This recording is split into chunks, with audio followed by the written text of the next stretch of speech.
Pozdravljeni.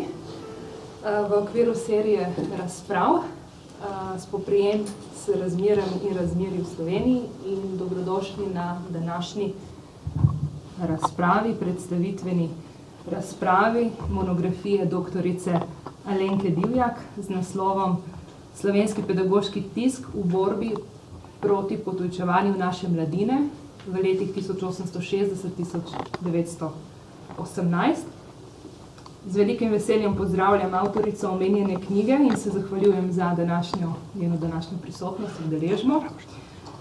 Ob dr. Divjakovi seveda tudi lepo pozdravljam publicista, prevajalca, profesorja dr. Aleša Mavra in enega najpomembnejših filozofov na Slovenskem, profesorja dr. Dejana Komela. Dr. Maver in dr. Komel sta že kar znana med našimi razpravami, tako da sta že velikokrat sodelovala in verjamem, da jih ni potrebe posebej predstavljati. Bi pa bi želela predstaviti, kljub temu, da verjetno tudi mnogi med vami avtorico poznate, na kratko nekaj, kako bi rekla temu, okvirnih podatkov za njeno pedagoško usmeritvijo in njenim interesom preučevanja, ker je urednica kar nekaj zbornikov, avtorica številnih člankov, tako v slovenskem kot angleškem jeziku, predvsem pa avtorica zelo zanimive knjige, katere tematika jo je, kot sem opazila, že zanimala ali še iz časa diplomskega študija. Drži. Doktorica Alenka Divjak je diplomirana na Pedagoški fakulteti v Mariboru iz slovenskega in angleškega jezika, magistrirala iz staroangleške književnosti na Univerzi v Leedsu v Veliki Britaniji in tam tudi doktorirala iz staronordijske književnosti.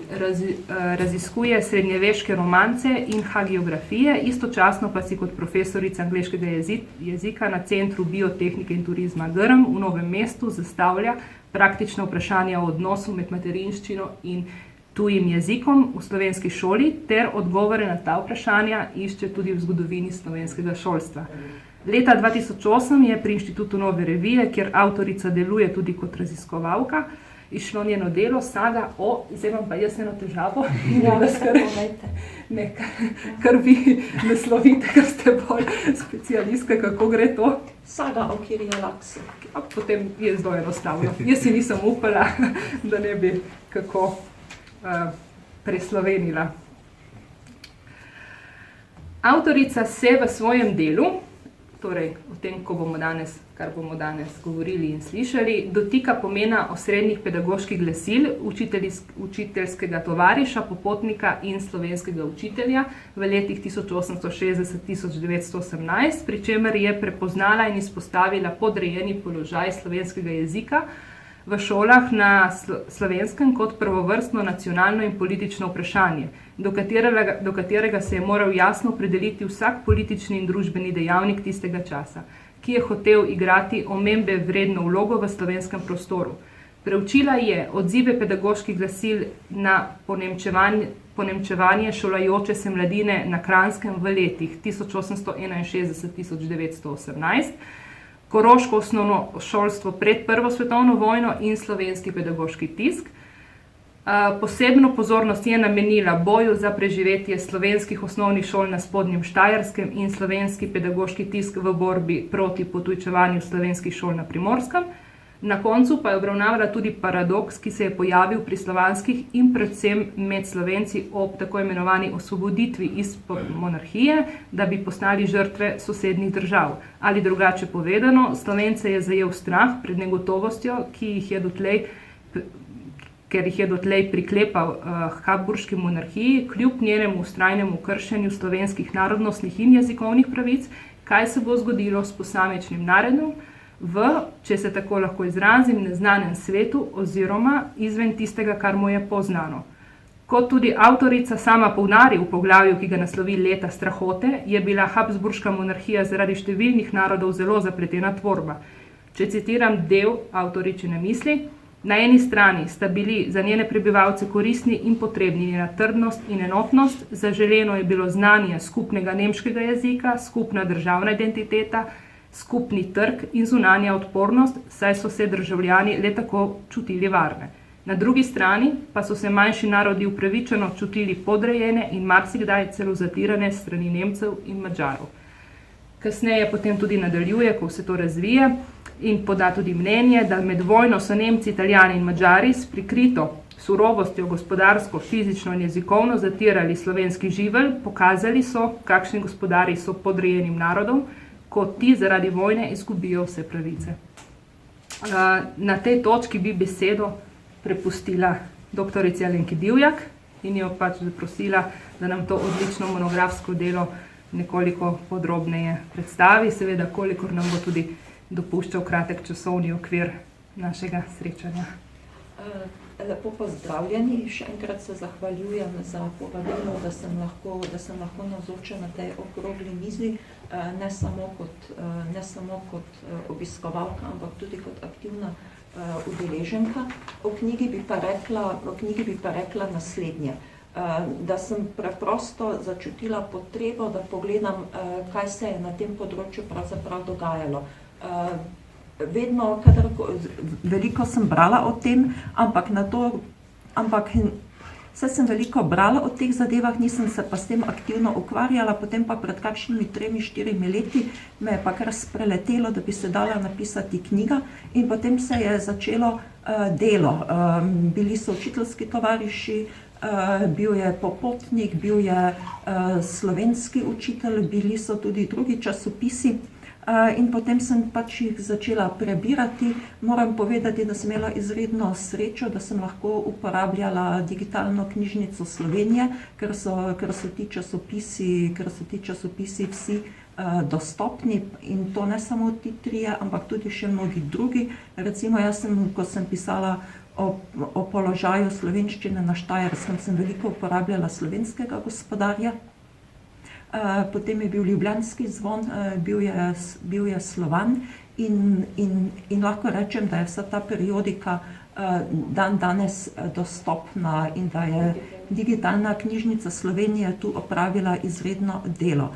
Brez tega si težko predstavljam, kako bi jaz to stvar napisala. Kot sem rekla, to me je kar spreletelo, da moram to napisati in potem se je začelo delo, trajalo je 3-4 leta, bile so vmes tudi prekinitve, ker so bila kakšna druga dela vmes, potem težko je kombinirati pouk na srednji in višji šoli s takim delom in to pomeni, da si potem res moraš čas vzeti in se temu disciplinirano posvečati, moraš v to vložiti vsak svoj prosti trenutek. Zdaj bi pa še nekaj povedala o zgradbi knjige. Na začetku sem imela uvod, kjer sta se prepletali sodobnost in preteklost. Potem je sledila kratka predstavitev šolstva na Slovenskem.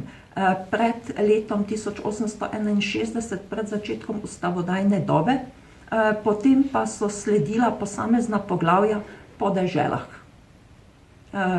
Potem so sledila posamezna poglavja po deželah, ker so dežele imele zelo pomembno vlogo po letu 1869, ker za osnovno šolo so bile pristojne posamezne dežele in posamezne dežele so tudi odločale o učnem jeziku. In na tem področju je imela Krajinska največ sreče.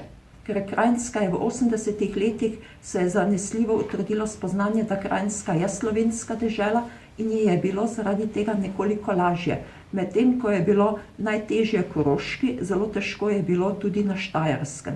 In seveda tudi težko je bilo na Primorskem, ker je bilo primorsko področje razdeljeno kar med 3 dežele. In sicer eno je bila Goriška Gradiščanska, potem je bila Istra, potem pa je bilo še tržaško območje, ki je imelo avtonomijo in zaradi tega je bilo tam še težje za Slovence, ker so lahko tržaške oblasti šolstvo urejale zelo po svoje. In tako sem se ukvarjala pač s posameznimi deželami, sledil je kratek zaključek in sicer čas Prve svetovne vojne, kako je bilo v tem času, ker prej so oblasti še vzdrževale nek videz strpnosti. Med prvo svetovno vojno je bilo tega konec, ker niso ukinili samo državljanskih in političnih pravic, ampak se je to zelo poznalo tudi pri šolah.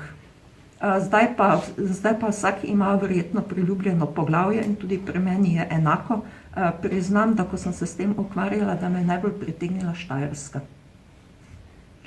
Pač okusi so različni, kaj ne rečem, do Kranjske čutim veliko spoštovanje, ravno zaradi tega, ker je bila to res slovenska dežela in ker je bilo na področju osnovnega šolstva je bilo še relativno najlažje. Saj je bilo tudi težko, ker so nemščino vsiljevali v šole, ker je bilo nemščine preveč, ker tudi na srednjih šolah stanje ni bilo v redu, na nižjih gimnazijah se je počasi tudi že začela slovenščina v tem smislu, da je bilo nekaj slovenščine, nekaj nemščine, da so morali profesorji v nižjih razredih tudi slovenščino uporabljati, ker otroci preprosto toliko nemščine še niso znali in je bilo potrebno potrpeti. Verouk je bil pa tisti predmet, ki je bil v slovenščini tudi v višjih razredih.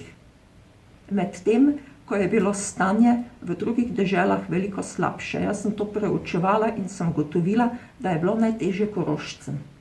In zanimivo je, da je bilo Korošcem najtežje po letu 1869, ko je stopil v veljavo šolski zakon. Ta zakon iz leta 1869 so učitelji upravičeno hvalili, ker je res uredil celo vrsto zadev. Naprimer, prej, kako je učitelj plačo dobival, tega se verjetno spomnite, tako da je hodil od hiše do hiše in zbiral. Vsaka vas, vsaka hiša mu je bila dolžna dati toliko in toliko. In zdaj si vi predstavljate, kako je to izgledalo. In potem je učitelj še marsikdaj slišal, kako ga oni preživljajo.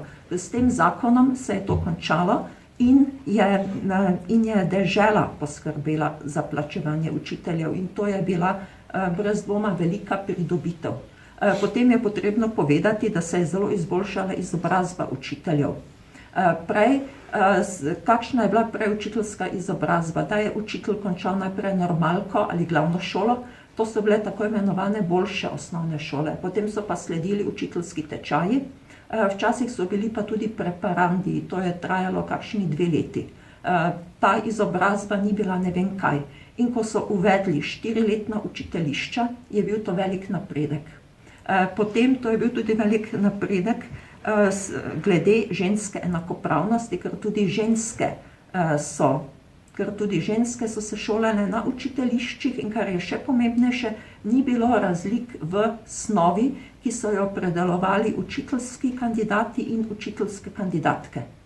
Razlika je bila edino v posameznih predmetih, da so recimo učiteljišnice imele ročna dela, da so imele gospodinjstvo, medtem ko so imeli njihovi kolegi, naprimer kmetijstvo, ker je bila to pač delitev dela. V drugih predmetih je bila pa snov enaka. Potem je to seveda tudi vzbudilo vprašanje učiteljskih plač, kakšne plače dati učiteljem, kakšne plače dajati učiteljicam, in tu je bila pa spet razlika v deželah. Zaradi tega se mi zdi tako pomembno, da ko sem se ukvarjala s to knjigo, da sem se odločila za to delitev, ker ni bilo povsod enako. Potem tudi glede dolžine šolske obveznosti so bile razlike. Naprimer na Štajerskem in Koroškem je šolska obveznost trajala 8 let, na Kranjskem 6. Potem recimo na Kranjskem so se pač zavedali, da 6 let ni najboljša ideja, potem so si pač, da bi si slabo vest potolažili, omislili tako imenovane nadaljevalne šole, da so recimo 6 let je bila obvezna šola, potem pa so morali še toliko in toliko ur tedensko prisostvovati pouku, da so pač ponavljali, da ne bi vsega pozabili. In pri tem je zanimivo, da so imeli fantje več obveznih ur kot deklice. Potem recimo so bile plače učiteljic v nekaterih deželah, naprimer na Kranjskem in na Štajerskem so imeli učitelji in učiteljice enake plače za enako delo. Medtem ko pa na Koroškem, na Goriškem, v Istri so imele učiteljice nižje plače. In potem tudi odnos do slovenščine v posameznih deželah nikakor ni bil enak. Recimo, kot smo rekli, na Kranjskem je bilo na tem področju v primerjavi z drugimi deželami vseeno, se je slovenščini vseeno najbolje godilo. V osnovnih šolah je bil učni jezik, tudi na srednjih šolah so počasi morali, v nižjih razredih so počasi tudi morali nekaj slovenščine uvajati. Medtem ko je bil na Koroškem učni jezik nemški. Imeli so nemške šole, imeli so ultrakvistične šole, to je pomenilo, da so recimo še prvo leto, drugo leto še imeli nekaj slovenščine, toliko, da so se otroci za silo privadili nemščini, potem slovenščine ni bilo več. Je bil samo še verouk, pa tudi ta verouk je bil bolj tako, glede slovenščine. Na Štajerskem recimo so bile osnovne šole še določene slovenske, določene nemške, to je bilo odvisno tudi od Schulvereina, ker pogosto je Schulverein prevzemal slovenske šole. Je na primer slovenska šola zgorela ali je niso mogli obnoviti, je Schulverein odprl denarnico, za to poskrbel, ampak potem je zahteval, da je učni jezik nemščina. In tudi na srednjih šolah na Štajerskem je bilo glede slovenščine veliko težje. Hočem pač povedati, da ko se ukvarjaš z obdobjem pred 1918, je nujno upoštevati razdelitev slovenskega prostora na dežele. Dobro, to je kratka predstavitev. Potem bi pa še ob tej priložnosti bi omenila še nekaj, da je problem slovenskega jezika v šolah, da je bil to pereč problem in da so se bolj daljnovidni ljudje tega problema vedno bolj zavedali, ker zakaj je šlo. Ko je bil učni jezik nemški, je to pomenilo, da so se lahko v slovenskih šolah zaposlovali nemški učitelji, nemški profesorji. To je pomenilo, da so slovenski davkoplačevalci dajali dobra delovna mesta ljudem drugih narodnosti, sami pa niso prišli zraven. To je eno. Potem še bolj zaskrbljujoče je, da je nemščina kot učni jezik mnogim dijakom povzročala velike težave, da je bila sito, in da je marsikateri sicer sposoben dijak šolanje predčasno zaključil ravno zaradi tega. Osip slovenskih dijakov je bil neverjeten. Recimo zelo razvpita je bila na tem področju gimnazija v Gorici, prav tako tudi realka. Jih je recimo, če je 10% slovenskih dijakov končalo šolanje, je bil to lep procent. In to je pomenilo, da so s tem, ko so nemščino vsilili kot učni jezik, v bistvu onemogočali slovenske dijake, da bi nadaljevali šolanje in da bi prišli do dobrih služb. To je pomenilo, da je nemška oblast zlorabljala šolski sistem, da je skrbela za dobra delovna mesta svojih lastnih ljudi, drugi pa so bili dobri za to, da so ta podvig plačevali.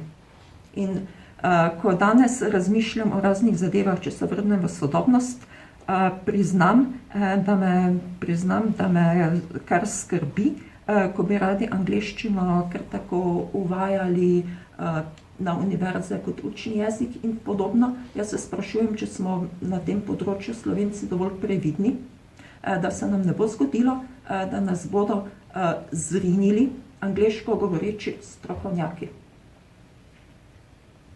Hvala, to je to, kar sem mislila povedati. Zdaj pa predajam besedo drugim. Upam, da nisem bila predolga pri predstavitvi. Najlepša hvala.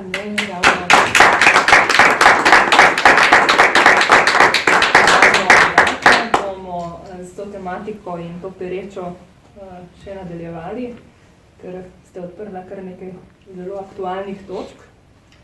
Pa bi ob tej priliki se še malo zgodovinsko in potem spet aktualno navezala in predala besedo dr. Mavru. Hvala lepa. Najprej čestitam seveda avtorici za to zelo zanimivo knjigo, ki mi je dala misliti o veliko stvarih. Tukaj bi mogoče izpostavil 3. Prva misel je seveda o osrednjem pomenu slovenskega jezika kot učnega jezika pri nacionalni emancipaciji Slovencev. Druga misel, ki se mi je porodila ob branju te knjige, je vprašanje paradoksnosti avstrijskega liberalizma, tudi v okviru nekaterih sodobnih debat.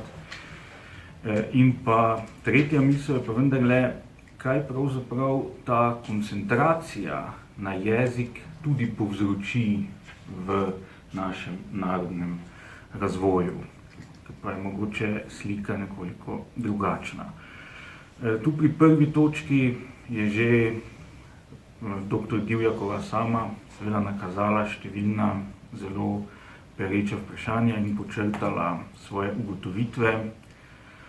Vsekakor lahko rečemo, da dejansko je slovenski narod obstal in se v polnosti razvil tam, kjer je ta projekt uvajanja slovenščine kot učnega jezika uspel.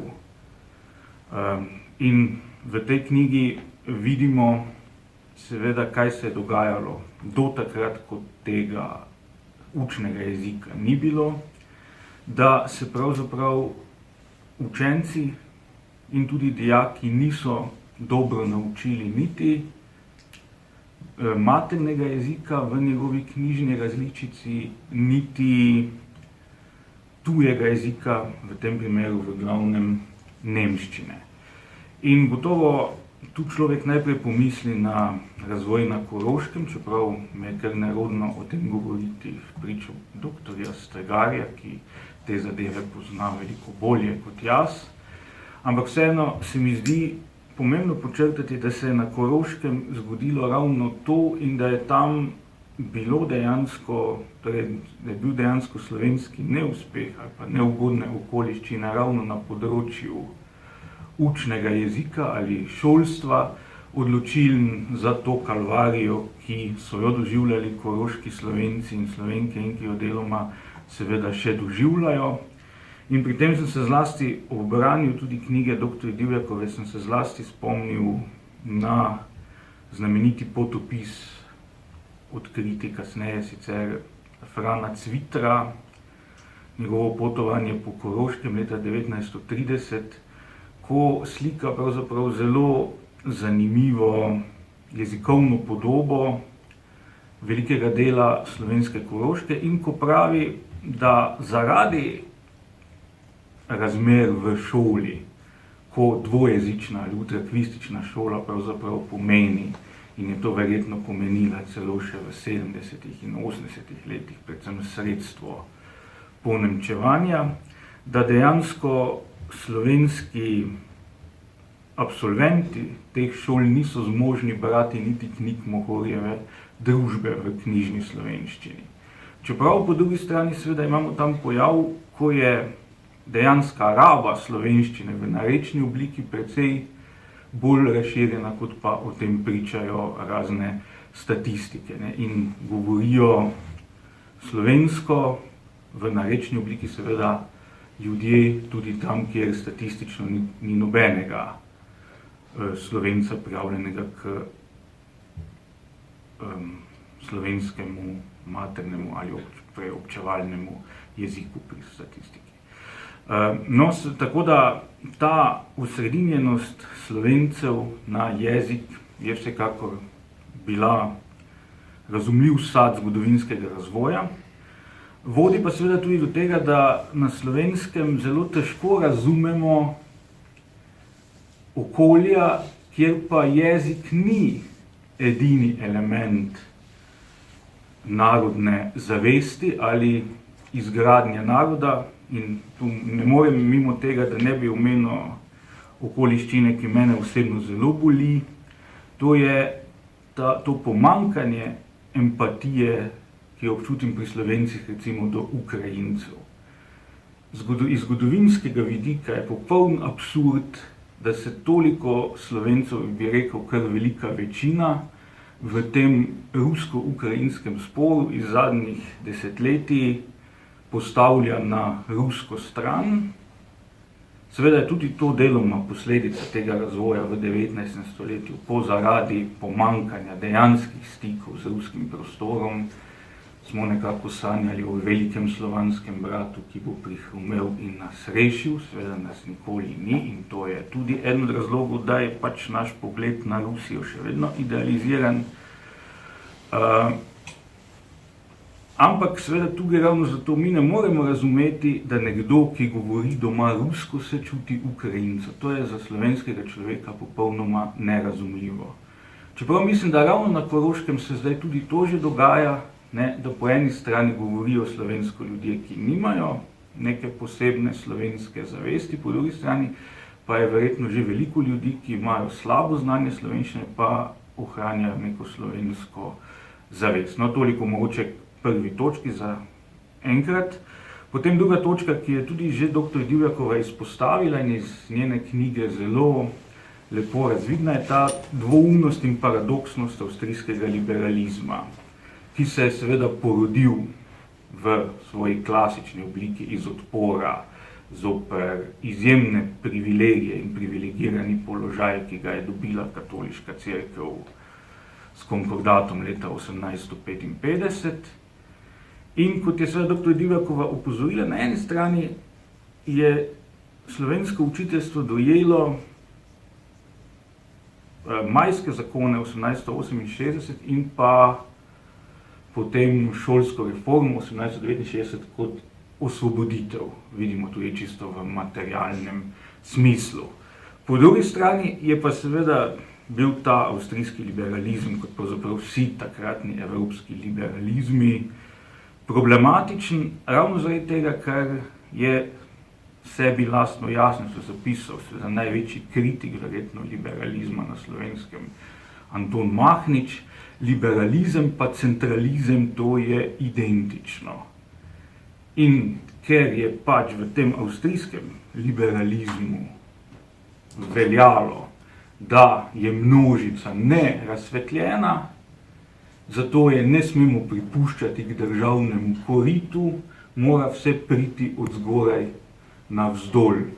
To pa je seveda tudi ravno v tem jezikovnem smislu pomenilo prevlado nemščine. In v tem je pač neki globoki paradoks avstrijskega liberalizma in v tem je tudi, po mojem mnenju, njegova aktualnost za današnji čas, še posebej ob misli, ki jo je izrazil predlani že po zmagi Donalda Trumpa na ameriških volitvah Francis Fukuyama, da se pravzaprav veča ta prepad med liberalnim in demokratičnim polom v demokraciji. In mislim, da se je to dogajalo tudi v avstrijskih deželah v tem obdobju, torej med 1868 in pa 1880 recimo, in je na koncu privedlo do tega, da so zmagala konzervativna politična gibanja, ki so pač enostavno imela širšo podlago v množicah, ker jih je liberalizem dejansko od sebe ravno s tem principom uvajanja reform od zgoraj navzdol od sebe odbil. In pa tretja točka, ki bi jo rad izpostavil, je pa končno posledice te koncentracije na jezik. Zdaj, ker je jezik kot garant narodovega obstoja tako pomemben in ker se je potrebno zanj tako boriti, seveda okoli njega zlahka pride do homogenizacije narodovega telesa, kar samo po sebi ni negativni pojav. Vendar seveda istočasno s tem pa postane boj za jezik tudi donosen posel v tem ali onem smislu. To je lahko čisto v finančnem smislu, se pravi, mi bomo zdaj se borili za slovenščino in bomo to tudi zaračunali, ali pa v prestižnem smislu, češ, da neka skupina uzurpira to pomembno vprašanje in se spostavi kot edini pravi borec, v tem primeru pa za Slovenčo, seveda takih primerov je v svetovni zgodovini ogromno. In mislim, da je Ivan Cankar tu briljantno orisal to situacijo, ki je nastopila v slovenskih deželah, ne samo na Krajnskem, tudi na Štajerskem, do neke mere, tudi na Koroškem, ko je relativno majhna skupina dejansko si prisvojila ta boj za narodno stvar in za jezik in iz tega izvajala svoj monopolni in prevladujoč položaj v slovenskem občestvu. En taki tipičen primer te zlorabe boja za jezik sem sam odkril v knjigi na strani 60, ravno ko je Kranjski deželni zbor razpravljal, ali dati ženskim učiteljicam enako plačo kot moškim, so se nekdo v učiteljskem tovarišu zelo nad tem razpištolil. Zdaj, seveda, očitno se je že takrat bal gibanja MeToo in ni povedal, da pač po njegovem mnenju imajo ženske nižji IQ kot moški in da ni govora, da bi imele enako plačo kot moški, ampak je seveda rekel, ok, naj imajo enako plačo, ampak je seveda potem zavil svojo kritiko tega ravno v boj za jezik. Kajti, njegovo mnenje je bilo pač, da so ženske, izobražene ženske so same nemškutajke. Se pravi, če jim bomo dali enako plačo, bomo s tem spodbudili, da se bo vedno več žensk odločilo za učiteljski poklic in s tem bo grozila germanizacija našega nič krivega, nedolžnega, zdravega naroda. In to je en zelo lep primer, kako zelo hitro pride do privatizacije tega boja za narodove svetinje. In mislim, da je to eden tistih pojavov, ki nas, Slovence, do danes zelo tepe.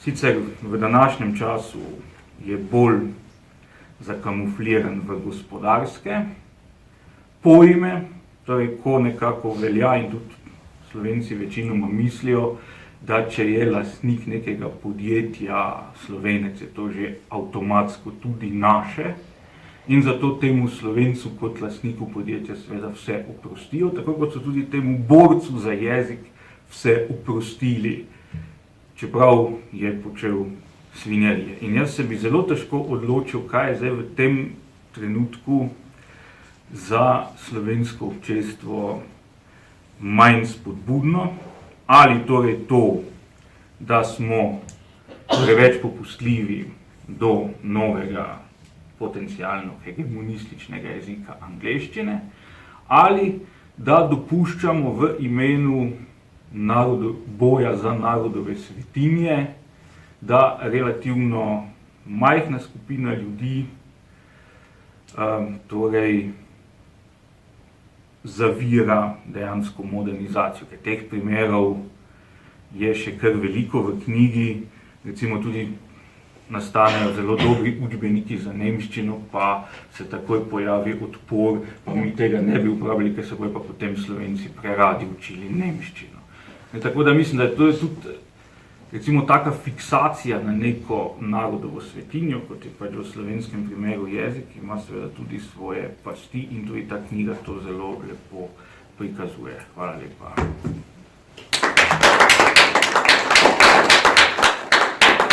Zelo zanimivo in razlago in komentar, ker odpira kar nekaj točk, kateremu se bomo pomaknili v nadaljevanju razprave. Predvsem ena od teh je tudi ta preobrat, ki se danes vrši, da se internacionalizacijo pravzaprav ravno v tej luči svetinje želi predstaviti, medtem ko nek boj, če lahko temu rečemo, ali vsaj prizadevanje slovenskega jezika kot učnega jezika v visokošolski sferi sega vsaka pozitivna kritika, nad tem se reče, da je to nacionalizem.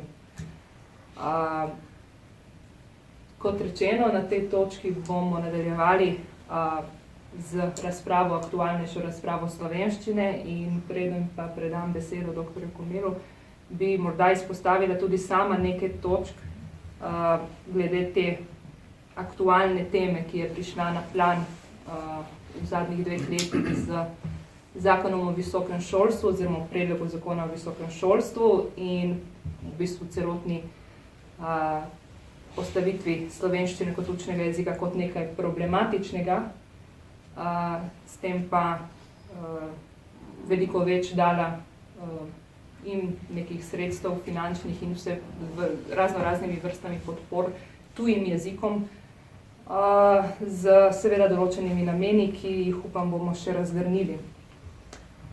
Torej, zavedati se je treba, oziroma vsaj moje mnenje je, da slovenščina ni več vprašanje o nacionalni identiteti, temveč vprašanje o identiteti sami in razumevanju nacionalnega kot javnega vprašanja o rabi slovenščine kot učnega jezika. Na tej točki bi želela tudi opozoriti, da je kar nekaj strokovnjakov, tako z naravoslovnih kot družboslovnih in humanističnih smeri sodelovali, torej z zelo širokega polja, sodelovalo pri nedavno izdanem zborniku Spoprijem z razmerami in razmeri v Sloveniji, ki je problematizirala med drugim tudi jezikovno vprašanje, in pri tem sem tudi sama sodelovala v članku z naslovom Spominska plošča slovenskemu jeziku. Seveda, naslov je paradoksalen, ampak kar je bolj paradoksalno od paradoksalnega, ker ravno to je, ker ravno ta paradoks je notri pač predstavljen, je, da sem zasledila, da v Štanjelu dejansko so postavili prvi, se pravi, da domuje prvi muzej slovenskega jezika in knjige. Se pravi, nek spomenik slovenskemu jeziku, kot da slovenski jezik ni nekaj, kar bi bilo več aktualno, ampak se postavlja kot nekaj, kar je lahko že arhaično ali v prostor, kjer mu lahko damo spomenik. Hkrati smo priča, da se postavljajo spomeniki še živečim ljudem, ki se zelo borijo za slovenski jezik, in še nekaj paradoksov bi lahko našteli, ampak kot rečemo, v samem spisu o aktualni problematiki sem podala nekaj iztočnic glede problema obravnave ali izravnave slovenskega jezika na to točko, ki se nam vse preveč očita in ima, vsaj zame je to problem, izredno sporno konotacijo, ko se zagovor slovenskega jezika kot učnega jezika obravnava kot nacionalizem. Kajti ne gre za noben nacionalizem, ukolikor želimo predstaviti pasti, ki jih angleščina, pa absolutno nisem proti angleščini kot uporabi ali pisanju ali izražanju ali razmišljanju v njej, ampak namesto slovenščine kot učnega jezika za poučevanje visokošolskih programov, ukolikor niso ti skrbno in premišljeno enakovredno obravnavani, seveda z zagotovljenimi določenimi mehanizmi, ki niso le finančne narave. In tu je velik problem, ker to lahko terja od slovenske znanosti in znanstvenikom, katerim pa primarno predstojijo predvsem šolarji in dijaki in študentje.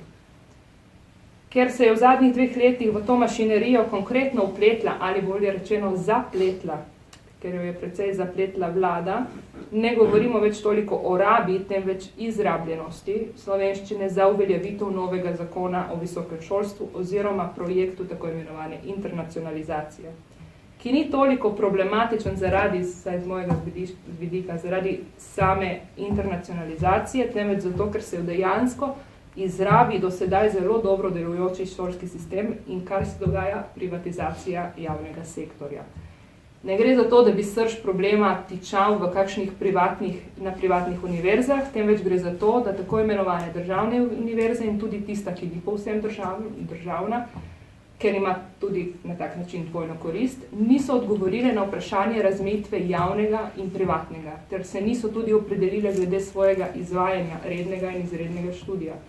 Ali so javne, ali so privatne, ali pa jim je vendarle ustreza vsej tej kolobociji neka zamegljenost med enim in drugim, in če se nekoliko neposredno izrazim, da profitirajo tako na eni kot na drugi strani. Drugače rečeno, univerze niso izpolnile zahteve oziroma poziva sodišča, ki zahteva jasno, nedvoumno ureditev razmerja med javnim in privatnim šolstvom, In ko že v osnovi kršimo ali ignoriramo pravno zadevo, potem mislim, da nimamo pravice, da to kršitev, ki jo izvajamo z drugimi. Torej, ukolikor kršimo pravni red, ne vem, če imamo isto pravico, da od drugega to terjamo, ali pa mu ponujamo našo samovoljno jezikovno izbiro, v katerem jeziku naj bi bil visokošolski pouk. Ker tu ne govorimo o izbiri, temveč o izrabi izbire. V tej situaciji, kakršna je seveda najlažje najpoprej izkoristiti jezik, slovenski jezik dati v podrejeno rabo tujemu jeziku oziroma najpogosteje angleščini, ker je že nekako jo imamo skozi šolstvo, skoraj v osnovni šoli, srednji šoli in tako dalje. In tako se še naprej megliti v že tako zamegljeni situaciji, namesto da bi jezik dali v rabo na način uporabe in s tem prispevali k krepitvi razvoja, ne le znanstvenega, temveč tudi gospodarskega. Kar se tu dogaja, je izraba slovenščine za privatne interese nekaterih deležnikov, kot se vlada rada izrazi, ki pa v bistvu želi pokazati, kako skrbi za slovenski jezik. Moj problem je, da te skrbi ni ravno veliko, oziroma se ne pokaže na kakšen način. Več o tem si lahko seveda tudi pogledate na spletni strani Inštituta Nove revije, ki je vzpostavila portal za govor slovenščine, kjer je potrebno poudariti, da so za razliko od nekaterih drugih skrbi za slovenščino portalov tu predstavljena mnenja, tako tisti, ki se zavzemajo za absolutno podpori slovenskemu jeziku kot učnemu jeziku, primarnemu jeziku, kot tudi nasprotujoča si mnenja. Zdaj bi pa k besedi povabila dr. Dejana Komela, ki je pravzaprav neposredno soočen kot profesor in filozof s tem problemom. Ja, hvala za besedo. Najprej bi pohvalil knjigo dr. Divjakove, ki nam omogoča eno dragoceno zgodovinsko primerjavo, da mogoče ta diskusija o slovenščini danes ni tako abstraktna.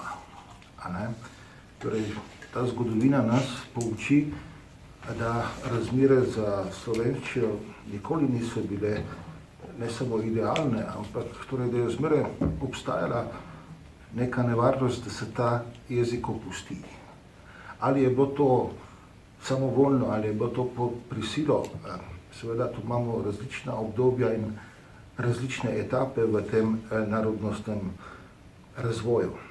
Zdaj, tista bistvena razlika, v katerih je potekal ta boj za slovenščino v primerjavi z danes, je, da seveda danes nam ni treba zastopati jezik zaradi narodne identitete. To je nekaj, kar smo v razvoju dosegli in kar nas kot dosežek obvezuje. Ne moramo se obnašati do tega ravnodušno. Seveda jaz kot Primorc priznam, da tu podležem neki narojenosti v razmere, o katerih sem slišal kot v otroštvu in tako naprej. Ampak danes mi imamo državo in problem slovenskega jezika danes se v prvi vrsti tiče države in kako država to področje rabe jezika ureja. Tisto, kar je mene pravzaprav zaprepaslo v tej diskusiji, ki zdaj intenzivno poteka par let, je pravzaprav neko pravzaprav že nezavedanje o tem, da je to tema, ki se tiče naše državnosti. Torej pa ne v tem smislu, da se bo zdaj slovenščina propagandirana kot edini ta nosilec, tu pridemo spet v neko identitetno zgodbo, ampak ta odnos do jezika je meni pokazal, kako se mi pravzaprav razumemo oziroma ne razumemo kot država.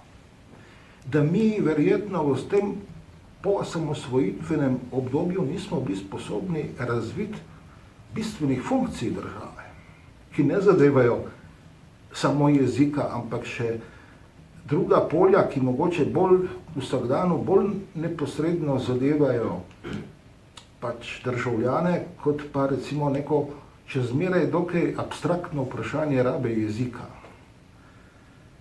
Ne? Torej tu seveda je neka tudi pa potem druga zaprepaščenost, ko, ne vem, se tudi, ne vem, s kolegi, ne, z področja kulture, literature, filozofije bi rekel celo, mogoče celo manj, ne, to je mogoče zadeva bolj razplastena, ampak da je čutiti zelo malo nekega, bi lahko rekel, neke hvaležnosti do tega, kar jih vzdržuje kot jezik. Da je zelo malo tistega poskušanja, da se temu jeziku nekaj vrne.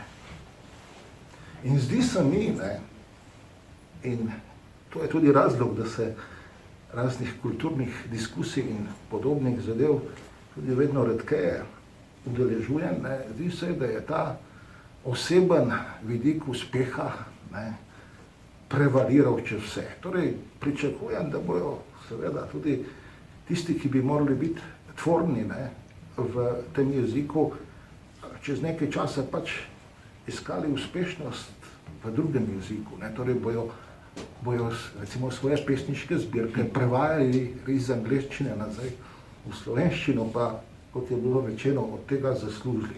Torej, tega vidika služenja je danes veliko, dovolj je, da si pogledamo razne razpisne pogoje in podobno. Torej, zdaj problem potem, ki je nastopil za visokošolsko rabo, zadeva pa še ta problem internacionalizacije, ki je bil pač uveden z več razlogov. Eno je ta splošna evropska politika, a ne, torej pretoka znanja, izobraževanja in tako naprej.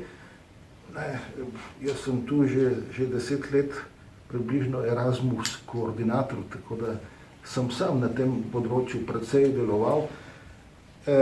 Ampak problem zdaj seveda te internacionalizacije je, da se je toliko oprijela same strukture univerze, da se počasi vzbuja ena taka, kako bi rekel, en predsodek, pa kot da pred internacionalizacijo pa ni bilo nobenega mednarodnega sodelovanja, da smo bili mi tako rekoč v neki provinciji in tu naokrog taborimo. Ampak, in tu bi mene zanimala diskusija, ne? Upam si trditi, da je bilo več tega mednarodnega sodelovanja, da je bilo več zainteresiranih študentov, ki so šli študirati v tujino, kot je pa zdaj po tem pravzaprav deloma umetno sproženem procesu internalizacije, ki lahko vodi, ni nujno, lahko pa vodi v eno povsem površinsko razumevanje ne samo jezika, ampak tudi znanja samega. Kaj bo Evropa prek tega dosegla, je veliko vprašanje, ampak glede na krizne razmere, v katerih se Evropa nahaja, torej vidimo, da po tej poti bo veliko problemov lahko nastopilo. In zdaj problem seveda rabe slovenskega jezika na visokih šolah ne zadeva tega, da pač ne bi bili neki predavatelji, ki bi predavali v tujem jeziku, da bi tu imeli gostovanja. Jaz mislim, da sem gostoval 500 kolegov iz tujine. Ampak nihče od teh kolegov ni meni nikoli očital, da jaz poučujem v slovenskem jeziku, ali pa da neko filozofijo imamo. Tega sem 100% nikoli tega očitka, zanimivo, nisem slišal, tako kot pač včasih v samem tem prostoru. Težava je, recimo, ko vidiš, da recimo nekdo razglasi mednarodni simpozij v angleščini, in notri med nastopajočimi sta dva profesorja, eden iz Trsta, drug iz Zagreba, in se lepo predava večinskemu slovenskemu občinstvu, ne, in to poteka v angleščini in to poteka pod firmo mednarodnega simpozija.